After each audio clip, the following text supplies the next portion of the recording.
Hi guys, what's up? MFBK here dan ini adalah OnePlus True Wireless Earbud. Jom ikut saya.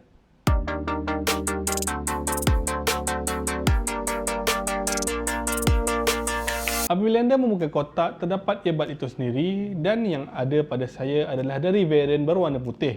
Dan di bawahnya adalah kotak yang mempunyai wire USB Type A to Type C dengan warna merah berserta user manual yang biasanya hanya digunakan untuk kitar semula. Dari segi desain, OnePlus memilih untuk menggunakan oval shape sebagai bentuk utama charging case mereka, manakala daripada segi desain earbud pula, mereka mengambil ilham daripada Apple EarPod. Dari segi warna, terdapat 3 pilihan yang anda boleh pilih, iaitu warna putih, kelabu serta note blue dengan campuran warna kuning fluorescent di bahagian dalam dan pada ring earbud tersebut. Dari segi binaan, hampir semua material yang digunakan di bahagian luar menggunakan plastik jenis matte dan mungkin bertujuan untuk mengurangkan berat pada earbud ini. Dengan berat earbud yang hanya 4.7 gram apabila anda pakai, anda akan lupa yang anda sedang menggunakan True Wireless earbud daripada OnePlus. Saya juga cuba untuk berlari dan melompat ketika memakai earbud ini dan tidak mengalami apa-apa masalah earbud tercabut ataupun terjatuh. Untuk charging case, saiznya tidak terlalu besar yang mempunyai berat hanya 37 gram dan mudah dibawa ke mana-mana saja. Apabila diletakkan di dalam poketnya, tidak terlalu kelihatan. Earbud ini datang dengan bateri berkapasiti 35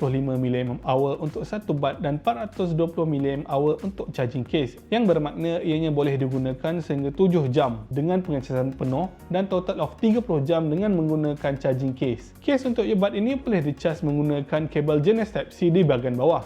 Untuk charging speed, saya mengambil masa lebih kurang 30 minit untuk pengecasan penuh dengan menggunakan charger daripada OnePlus 8T. Ketika anda sedang charge, lampu berwarna merah akan menyala menandakan case anda berada dalam charging mode dan ia akan bertukar menjadi hijau apabila sudah penuh. OnePlus Buds menggunakan driver dengan saiz 1.34 cm yang mampu menghasilkan bunyi dari 20 Hz sehingga ke 20,000 Hz. Senang cerita bagi saya, dari segi bunyi, mid dan high sememangnya clear dan tidak kurang pada low ataupun bass yang ada pada earbud ini.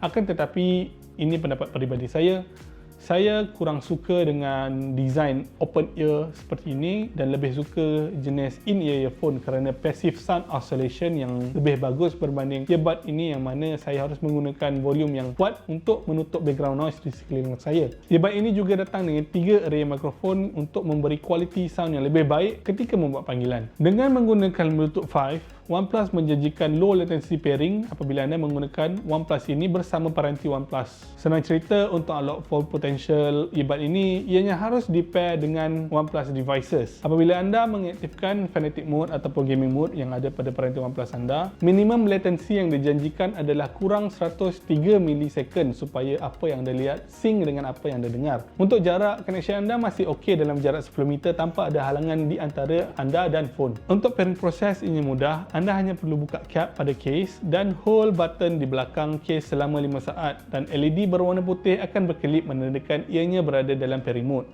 Di bahagian tepi bud ini adalah button jenis touch sensitif yang anda boleh gunakan untuk mengawal muzik anda. Double tap untuk play dan pause ataupun skip track. Ia boleh diset di dalam setting anda. Ketika anda sedang mendengar lagu dan anda tanggalkan satu bud dari telinga anda, muzik ataupun video yang anda sedang tengok akan dihentikan sementara dan apabila anda meletakkan kembali, ianya akan menyambung semula apa yang anda sedang dengar atau lihat. Di dalam setting phone anda juga boleh melihat level bateri yang ada pada case dan earbud ini. Akan tetapi, ini khas untuk OnePlus phone saja. Selain itu, anda juga boleh menukar profil bunyi bud di dalam setting sama ada dengan menggunakan EQ ataupun Scenario Based Enhancement. Dengan harga RM400, ini adalah antara earbud yang saya boleh katakan hampir sempurna. Jadi, apakah kekurangan earbud ini? Bagi saya, pertama sekali, dari segi desain, OnePlus memilih untuk mengambil ilham daripada Apple EarPod dan yang kedua adalah ketika menggunakan dalam sesi yang lama, telinga saya akan terasa sakit. Ini mungkin mengikut bentuk telinga individu. Jadi sampai di sini saja review saya pada kali ini. Jika anda ingin membeli OnePlus Buds ini, terdapat affiliate link di bawah yang mana apabila anda menggunakan link tersebut untuk membeli, anda secara langsung menyumbang kepada channel ini. Saya bercadang untuk membeli kamera yang lebih bagus untuk menaikkan kualiti konten channel ini, akan tetapi masih belum ada rezeki. Sony A7iii, tunggu saya. Oh ya, jangan lupa like, share dan subscribe ya. Stay awesome. Peace.